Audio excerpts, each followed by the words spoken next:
Y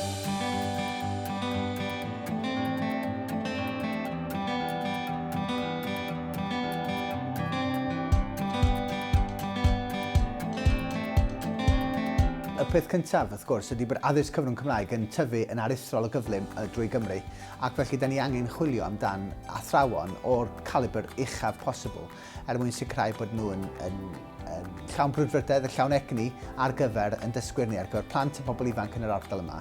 A bod y rhaglen penodol yma yn gallu sicrhau fod nhw'n gallu gwneud cwblhau ymchwil, bod nhw hefyd yn gwerthuso'r ymchwil hynny, yn gwerthuso'u profiadau nhw ac yn dod yn ymarferwyr llawer cryfach.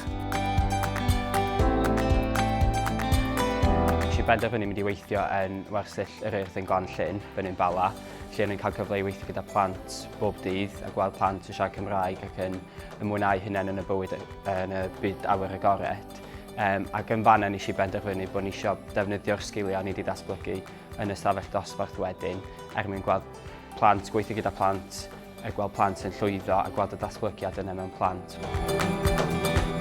Penderfynais i fod yn athrawes, a dwi wir yn ei mwynhau e. Ni'n cael y cyfle i ddatblygu'r disgyblion yma yn pobl ifanc a lluog, a i fod yn onest, ydych chi'n arswydd gorau sydd i gael.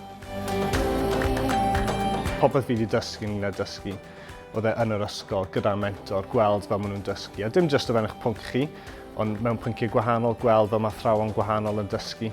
A wedyn, yn y prifysgol wedyn, clywed falle bach fwy am yr academia a pam bod ni'n neud beth ni'n neud o fewn yr ysgol. Wel, mae'r flwyddyn yma hyd yn hyn wedi bod yn flwyddyn arbennig. Dwi wedi mwynhau yn unan. Mae wedi bod neis iawn i fod yn y dosbarth fel athrawes go iawn.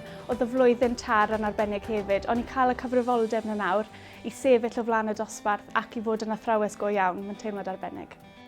Peidiwch disgwyl bod chi'n mynd i ddechrau fel athro arbennig o dda. Mae'n cymryd blynyddoedd i chi fod yr athro gorau.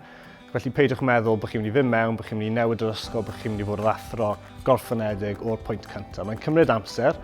Dyma i chi datblygiad gyrfa eithriadol y gyffroes i'r ymgeiswyr hynny sydd yn uchelgeisiol, sydd angen datblygiad gyrfa, ac hefyd sydd yn chwilio amdan defnyddio'r arfer orau yn yr ystafell dosbarth, ond hefyd yn rhyngwladol, fel bod nhw'n gallu myfyrio ar ragweddau gorau posibl ac wrth ddatblygu cwricwlwm newydd yng Nghymru, sicrhau bod gan yn ysgolion ni ymarferwyr gorau sy'n gallu datblygu, sydd efo hawl dros i addysg eu hunain, ond hefyd sy'n cefnogi plant a phobl ifanc Cymru ar gyfer y ganrif nesaf.